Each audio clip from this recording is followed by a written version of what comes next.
In those days after George Floyd was killed, Minneapolis was on fire and the police were under fire, figuratively for the knee-to-the-neck tactics and literally by some violent demonstrators. That's where veteran retired Illinois State Police Trooper Michael Cooper enters the picture. Well, I was assigned to the CNN crew, camera crew, from a company that I work for, just provide protection for them. Tonight, the inside story of how it was Cooper who ended up in this mugshot, under arrest himself. The ex-Illinois State Trooper and licensed private security officer locked up here in Hennepin County Jail by Minnesota officers. Friday, May 29th, a few days after Floyd's killing. While on the air, a CNN reporter is arrested for no apparent reason. Do you mind telling me why I'm under arrest, sir?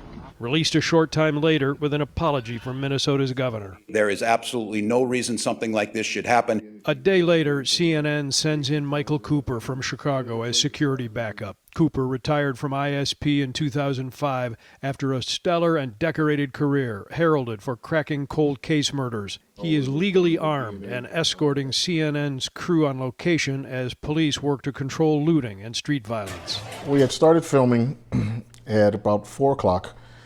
At which time I noticed an element, different elements started coming in of people. They were dressed all in black, they were carrying bags, they were carrying gasoline. They started throwing rocks at the police, and the police started, firing back rubber bullets, tear gas, at which time we moved from that location to another location. That location became a hot spot. We moved to another location. That location became a hot spot, at which time I called the ball. I say, hey, look, we're done. It's a little bit too much.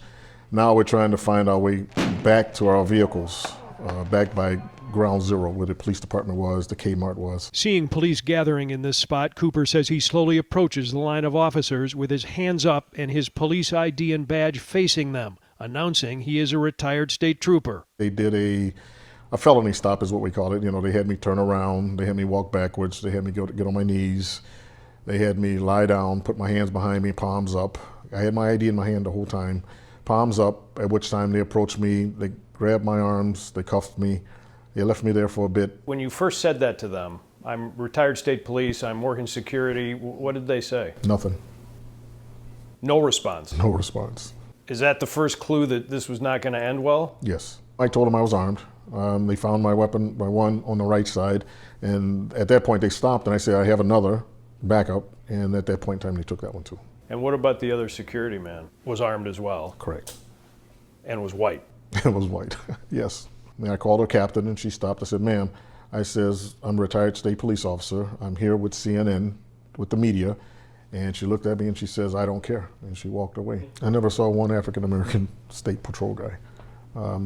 But I was also with, like I said, the producer, who was white. He was about, like I say, about 7 to 10 yards away from me. They saw him. He didn't do anything. Cameraman was white. The cameraman was white. Only Cooper was handcuffed and taken away that day. They put me in a holding cell. I asked what was I being charged with. They looked on the papers and they said, we have no charges. 20 hours later, Cooper is released without charges or an apology. Did they slap you on the back and say, we're sorry for this? No. Nobody ever said sorry.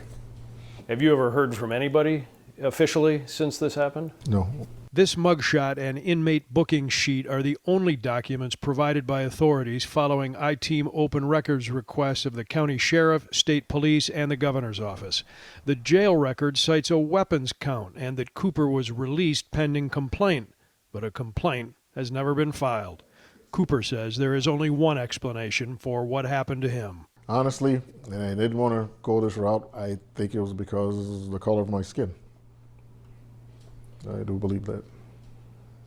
I'm still trying to cope with it, and I still wake up thinking about it. How could this happen? Cooper, who is still a lawman at heart, now questions whether some very innocent people are locked up under the law, a feeling he never thought he'd have. He was considering legal action, but tonight says he will settle for an apology. Despite repeated requests by the I-Team, neither the Minnesota governor, state and county police officials, or CNN personnel would agree to be interviewed for this report.